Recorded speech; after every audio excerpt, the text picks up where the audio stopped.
1년 반 동안이나 이어진 대장동 민간업자들의 1심 재판이 더 길어질 걸로 보입니다. 재판부가 이들의 배임액을 높이는 공소장 변경을 받아들이기로 가닥을 잡았기 때문인데 막판까지 고심을 이어가고 있습니다. 보도에 홍민기 기자입니다. 화천대유 대주주 김만배 씨와 남욱 변호사 등 민간업자들의 대장동 사업 배임액은 최소 651억 원이었습니다. 이들이 택지 개발로 예상되는 이익을 낮춰 잡으면서 그만큼 성남도시개발공사가 입은 손해가 얼마인지 계산한 겁니다. 그런데 검찰은 지난 2월 이재명 더불어민주당 대표를 재판에 넘기면서 이 대표의 배임액을 4,895억 원으로 새로 산정했습니다.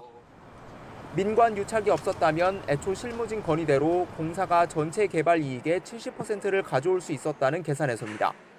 검찰이 지난달 민간업자들의 재판에도 바뀐 배임액을 반영하는 공소장 변경을 신청하면서 재판부는 고심을 이어왔습니다. 곧 1심 재판을 마무리하려고 했는데 변경된 공소장은 지금까지 재판한 배임 구조를 완전히 바꾸는 내용이기 때문입니다. 법정에서 재판부가 직접 고심을 토로하기도 했습니다. 하지만 이틀 뒤 열린 재판에서 재판부는 결국 이들의 공소장을 변경하기로 가닥을 잡았습니다. 당시 성남시장이던 이 대표와 측근 정진상 전 실장의 공모 관계가 반영되더라도 전체적인 배임 혐의는 달라지지 않는다는 검찰 의견을 받아들이는 모양새입니다. 만약 범죄 혐의가 통일되지 않으면 같은 사건 피고인들에 대해 뒤죽박죽된 판결이 선고될 수 있다는 점 등도 고려한 것으로 보입니다. 이에 따라 1년 반 동안 이어진 1심 재판은 더 길어질 전망입니다.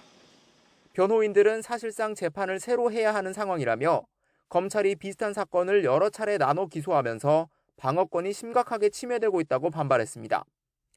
반면 검찰은 이 대표와 정 전 실장까지 공모 관계가 넓어지면 민간업자들이 오히려 책임을 덜 수 있을 거라는 입장입니다. 재판부는 민간업자들의 미래신도시 관련 사건과 이 대표의 배임 혐의 사건 등 비슷한 사건들과 병합할지도 검토하고 있습니다. 다음 달 열리는 다음 재판까지 결론을 내겠다면서도 매일매일 고민하고 있다며 부담을 감추지 않았습니다. YTN 홍민기입니다.